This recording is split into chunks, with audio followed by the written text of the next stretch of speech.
मातंग समाजातील महिलांनी आपल्या मुलांना शिक्षण द्यावे. मकबूलभाई फलांटीकर. साहित्य सम्राट लोकशाहीर अण्णाभाऊ साठे हे जागतिक दर्जाचे मानवतावादी साहित्यिक विचारवंत होते. त्यांनी शोषणाच्या व अन्यायाच्या विरुद्ध लेखणी लावली. या देशातील भांडवलदार अवस्था नष्ट होऊन भारत देशात समतावादी कष्टकरी कामगार आणि शेतकऱ्यांचे राज्य आले पाहिजे. या देशातील शोषण व्यवस्था झाली पाहिजे, यासाठी त्यांनी आपली लेखणी झिजवली. लोकशाहीर अण्णाभाऊ साठे हे समाज सुधारण्यासाठी अनेक साहित्यिक कादंबऱ्या लिहून समाजाला जागृत करून समाजाची प्रगती व्हावी, यासाठी त्यांनी सबंध आयुष्य झिजवले, असे प्रतिपादन मकबूलभाई फलांटीकर यांनी केलं. चव्हाण हिप्परगा तालुका देवणी येथे साहित्य सम्राट लोकशाहीर डॉक्टर अण्णाभाऊ साठे यांची 105वी जयंती मोठ्या उत्साहाने साजरी करण्यात आली. या जयंती कार्यक्रमाचे अध्यक्ष मकबूलभाई फलांटीकर, प्रमुख पाहुणे म्हणून G.A. गायकवाड, ज्येष्ठ मातंग नेते लातूर मानवी हक्क अभियानाचे संस्थापक अध्यक्ष माननीय ज्ञानेश्वर भाऊ सूर्यवंशी, प्राध्यापक धनुष्य टिळे, कार्यकारी जिल्हा अध्यक्ष लवजी सेना लातूर उद्धवजी शिंदे, चव्हाण हिप्परगा सरपंच सौ शकुंतला तैमोरे, उत्तम रणदिवे, प्राध्यापक रतन सूर्यवंशी, रास्तभाव दुकानचे चेअरमन अंकुश गायकवाड, राजकुमार सस्तापुरे, शेतकरी नेते, उपेक्षितांचे नेते वसंत बिबिनवरे, देवणी पोलीस ठाण्याचे पोलीस उपनिरीक्षक वराडे चंद्रकांत मोठेराव सर, शिवाभाऊ कांबळे, अभंग सूर्यवंशी, आंबेगावकर इत्यादी मान्यवरांच्या उपस्थितीत दिनांक 30 ऑगस्ट 2025 रोजी लोकशाहीर अण्णाभाऊ साठे यांची 105वी जयंती मोठ्या उत्साहाने साजरी करण्यात आली. यावेळी प्रमुख पाहुणे आपल्या भाषणात म्हणाले की लोकशाहीर अण्णाभाऊ साठे यांचे साहित्य वाचून आपल्या जीवनात शिक्षणासह परिवर्तन करून साहित्य सम्राट यांसारखे थोर विचारवंत बना, असं आव्हान जमलेल्या जनसमुदायाला त्यांनी केलं. शिक्षणाशिवाय सर्वांगीण विकास नाही. महिलांनी आपल्या मुलांना शिक्षण घेण्यासाठी शाळेत पाठवा. महापुरुषांचे विचार आत्मसात करून शहाणेपणा, असं आव्हान ज्ञानेश्वर भाऊ सुरवसे यांनी केलं. या कार्यक्रमाचे सूत्रसंचालन प्राध्यापक विलास वाघमारे, काँग्रेस कार्यकर्ते वलांटीकर यांनी केलं, तर आभार लांडके सर यांनी मांडले.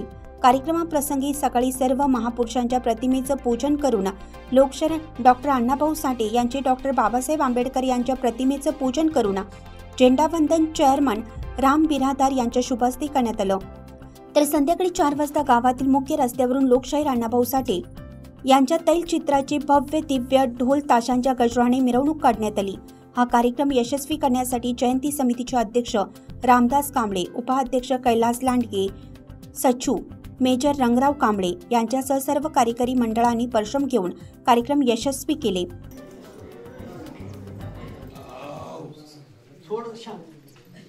बाबासाहेबांना उद्देशून अण्णाभाऊ सांगत होते. काय सांगितले असतील, आपण उगा कल्पना करूया. काय सांगितले असतील बाबासाहेबांनी अण्णाभाऊला? माझ्या मते तर अण्णाभाऊला हे सांगितले असतील की तुमच्या अंगामध्ये येऊ देऊ नका महिलांच्या.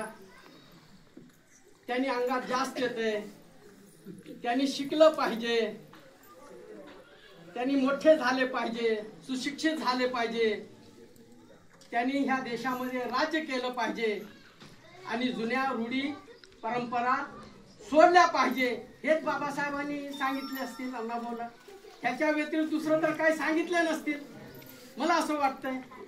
आताच्या वक्त्यांनी दोघांनी फार सुंदर बोललं. हे आपल्या डोक्यामध्ये आणलं पाहिजे. आता मला अध्यक्षपद दिलं, इथं मुसलमान समाजाचा मला अध्यक्षपद दिलं ह्या लोकांनी. त्यांना काय तर माहीत असेल माझ्या कार्याबद्दल. माझे मित्र सहकारी G.A. गायकवाड, ॲडव्होकेट शंके साहेब, ह्या नेत्यांनाही माहीत असेल. अण्णाभाऊ साठे आणि अमर शेख हे जोडी महाराष्ट्रामध्ये पुढे झाली नाही, आता तर नाही. ते 2 जोडी, त्या दोघांनी संयुक्त महाराष्ट्राचा लढा लढला आणि महाराष्ट्र ही मुंबई गुजरातमध्ये जात होती. त्यांना ह्या दोघांनी वाचवलं. म्हणून हे 2 जोडी शाहीर अमर शेख आणि अण्णाभाऊ साठे मर्जेपर्यंत एकत्र राहिले. हा एक विचार त्यांच्या डोक्यात असावा संयोजकाच्या. दुसरी गोष्ट, लोकपंचायत पार्टी माहित असेल नेत्यांना, यांना माहित. जेव्हा शरद पवारनी आणि मोहन नन्नावरे आणि आपले ढोबळे साहेब यांनी ठरवलं की मातंग समाजाचा एक राजकीय व्यासपीठ असलं पाहिजे. तसं तर मी दलित पॅंथरचा कार्यकर्ता जुना, आणि हे त्यांनी ठरवल्यानंतर मला जिल्हाध्यक्ष केलं मातंग समाजाच्या चळवळीसाठी. शरद पवार साहेबांनी आणि ढोबळे मी सारा महाराष्ट्र पिंजून काढला. मातंग समाजाच्या विचारांमध्ये बदल व्हावा. कारण आता मी नाव घेते जातीचा, पण तुम्ही ओळखून घ्या. एकानं ओढायचं, दुसऱ्यानं सोलायचं, तिसऱ्यानं धिवायचं आणि चौथ्यानं शिवायचं, आणि ते पादत्र मध्ये कुणी घालायचं, सौरणाने घालायचं. हेच आपलं काम होता. हे बदल झाला पाहिजे, हे बाबासाहेबांची अपेक्षा होती. तेच अपेक्षा त्यांना सांगून गेले बाबासाहेब. म्हणून तुमच्यामध्ये बदल झाला पाहिजे. शिकणं फार मोठा ज्ञान आहे. बऱ्याच वक्त्यांनी सांगितलं, मी काही जास्त आता बोलणार नाही, कारण तुम्हाला भूक लागली असेल, 3 वाजले. तर ह्या हिशोबानं तुम्ही जगलं पाहिजे. अण्णाभाऊ साठे म्हणायचे तुम्ही जगले पाहिजे. कसं जगलं पाहिजे? तुमच्यामध्ये शिक्षणाची गोडी निर्माण झाली पाहिजे. तुमच्यामध्ये शिक्षण आलं तर बघा, बाबासाहेब सांगायचे पहिलीचा विद्यार्थी अंगठा छाप असतो ना लावणारा, त्याच्यावर भारी ठरतो पहिलीचा व्यक्ती, आणि दुसरीचा व्यक्ती पहिलीवर भारी ठरतो. म्हणजे जेवढं शिक्षण जास्त घेईल तेवढं पुढचा माणूस त्याच्यावर भारी ठरतो. म्हणून तुम्ही IAS, MPS, कमिशनर, राज्यकर्ते झाला पाहिजे, हे बाबासाहेबांचा स्वप्न होता. आणि तो स्वप्न का झालाय का? माझ्या मते तर झाला. समाज जशाच्या तसाच आहे, अजून खिळपटामध्येच आहे, झोपड्या गेलेल्या नाहीयेत. हे बदल कधी होईल की तुम्ही एकत्र आणि संघटित झाल्याशिवाय होणार नाही. तुम्ही शिकलं पाहिजे, शिकून मोठे झाले पाहिजे, तरच तुमच्यामध्ये बदल होणार आहे. तसा अजिबात बदल होणार नाही. आम्ही किती बी येऊन सांगू द्या, काही फरक पडणार नाही. म्हणून तुमच्यामध्ये खऱ्या अर्थानं आज मला एक वेगळं वाटलं गायकवाड साहेब, इथं महिला पुढे बसल्या तर पुरुष महाग बसले. हे पहिल्यांदा घडलंय. नसता काय होतंय, वाटणी होत असते, इकडून महिला आणि तिकडून महिला. म्हणजे महिलामध्ये जे ताकद आहे पुरुषामध्ये आहे, नाही मी म्हणणार नाही, परंतु जे जे मूल असतो, जो मूल त्याच्या संस्कारामध्ये असतो, आईच्या बापाच्या नसतो. आई जेवढे चांगल्या संस्कार देतील शिक्षणाच्या संदर्भात, बाकीच्या संदर्भामध्ये, म्हणून तुमच्यामध्ये एक चांगला माणूस निर्माण झाला पाहिजे. आता बरेच लोक सांगतात, मी तुकाराम महाराजांचे 2 अभंग तुम्हाला सांगणार आहे, तुमच्या लक्षात आलं तर चांगली गोष्ट. तीर्थी धोंडा पाणी देव रोकड सज्जनी. तीर्थात धोंडा आहे, धोंड्यात पाणी आहे. हे मी नाही म्हणत, तुकाराम महाराज म्हणतात गाथेमध्ये. तीर्थी धोंडा पाणी देव रोकड सज्जनी.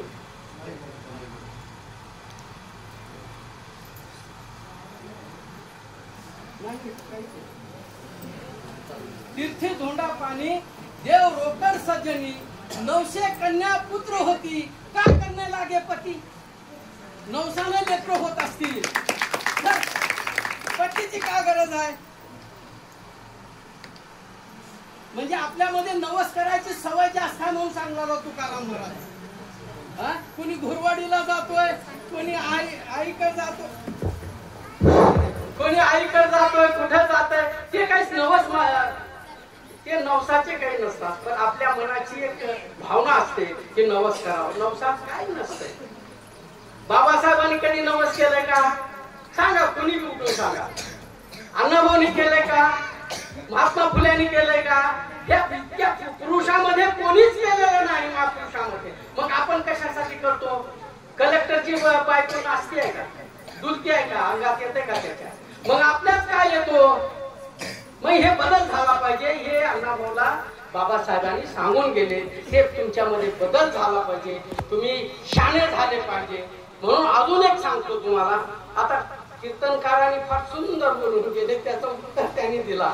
मला त्यांच्याबद्दल काही बोलायचं नाही, पण तुकाराम महाराज एक आपण सांगतो त्यांच्यावरती, त्यांच्याकडे कोणी तर पोहोचवा ही आपण. कलियुगी संत झाले फार, इतभर पोटासाठी फिरती दारोदार. कथा काळी निद्रा लागे, कामी शौना परी जागे. घेऊन वैराग्याची कळा, भोगी विशुवाचा सोळा.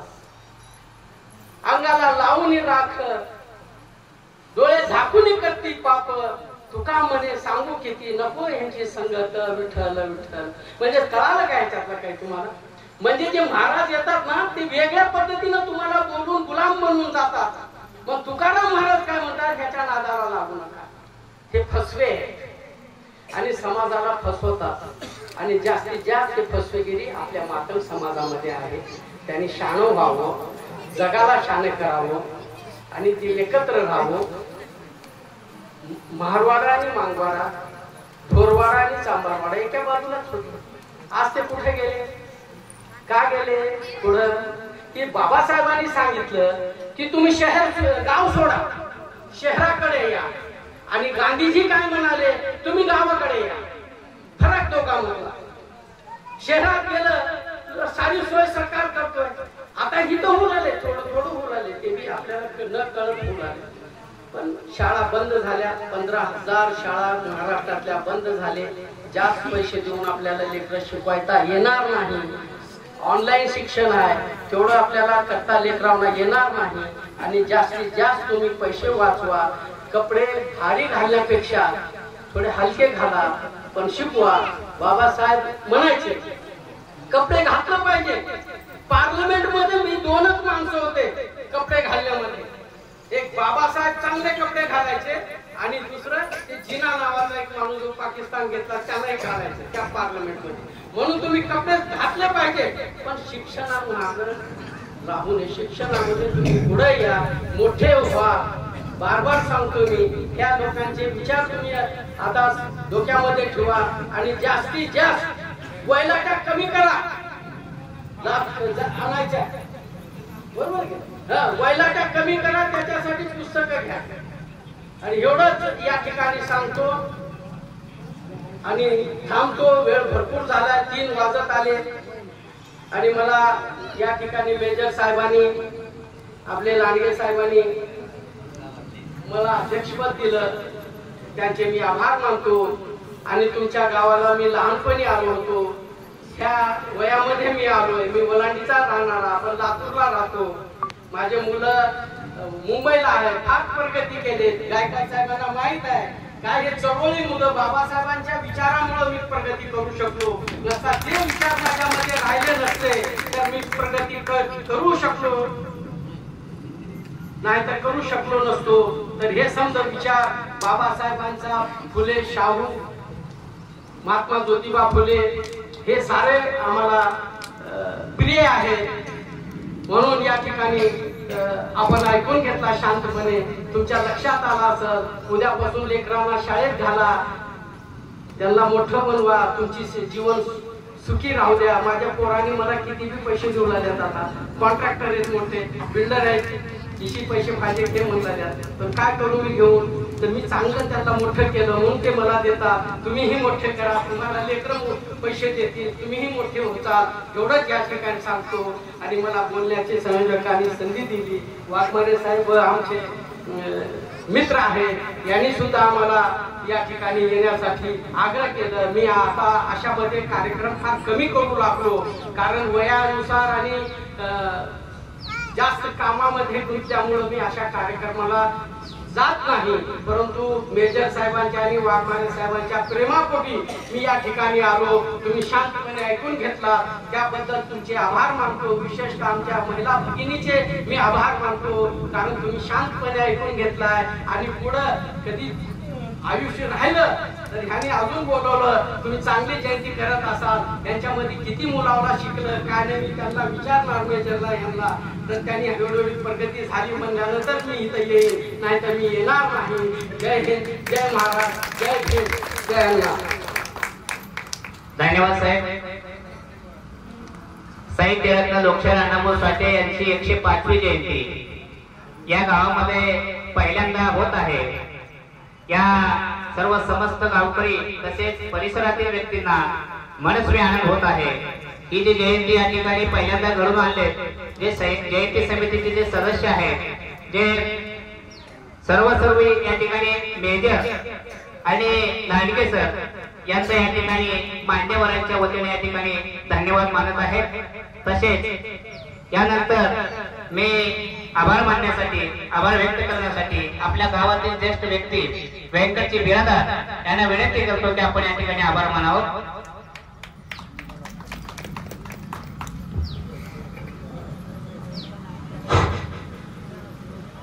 व्यासपीठावर सर्व विचारक मंडळी उपस्थित झाले आणि कार्यक्रम खरंच मी उत्कृष्ट आणि शानदार मी तुम्हाला आज 4 वाजता सकाळी 4:30 ला करणार होतो, पण गावामध्ये अचानक घटना घडली सर, पण आता वेळ झाला असो। आणि एक आताच आपल्या वस्त्यामध्ये प्रत्येकाच्या तोंडून असे वाक्य आले की या गावामध्ये जयंती सारेच जातीचे मिळून करतात। एक गोष्ट तुमच्या मुखातून आली, अभिमानास्पद सांगतो की सर आमच्या गावामध्ये कुठलीही जयंती असो, अण्णाभाऊ साठे असो, बाबासाहेबांचे असो, सारे जाती धर्मांचे मिळूनच जयंती साजरी करतात। आता मला वाटतं ज्ञानेश्वरजींना चांगला अनुभव आहे। एक तरी घटना ज्ञानेश्वरजी देवणी ठाण्याला पाण्याची जातीवाचे कहाणी आहे का? आपण ठाण्यात राहतात। एक या गावचा अभिमान म्हणून मी व्यंकटराव बिरादार आपल्या पुढे सांगतो आणि आधीच वेळ झालाय आभार मानतो सर्वांचे। या कार्यक्रमाला लाभून आमच्या गावचे शेजारी मकबूलभाई वलांडीकर अध्यक्ष उपस्थित झाल्याबद्दल मी गावच्या वतीने या जयंती समितीच्या वतीने त्यांचा आभार मानतो। प्राध्यापक धनासुरे सर, धनुष्य सर यांचा पण आभार मानतो। राजकुमार सस्तापुरे सर यांचा पण आभार मानतो। वसंत बीबी नवरे साहेब यांचा पण आभार मानतो। मोठेराव सर देवणी, शिवा कांबळे देवणी आणि आपल्या नोकरीमधून वेळ काढून तालुक्याचा गणपतीचा उत्सवाचा बोजा अंगावर असताना सुद्धा उपस्थित तिथले पीआय साहेब उपस्थित झाल्याबद्दल मी गावच्या वतीनं आणि जयंती समितीच्या वतीनं आभार व्यक्त करतो।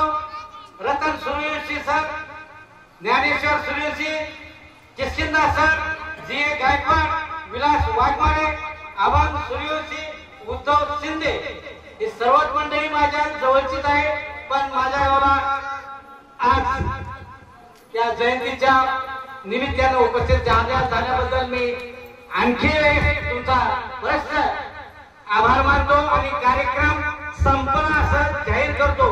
आणि पाहुण्यांना विनंती आहे, भोजनाची व्यवस्था केलेली आहे, भोजन केल्याशिवाय कोणीही जाऊ नये। विस्तार न्यूज महाराष्ट्रासाठी संपादक अजित सौदागर। चालू घडामोडी पाहण्यासाठी विस्तार न्यूज पाहत राहा आणि सबस्क्राईब करा।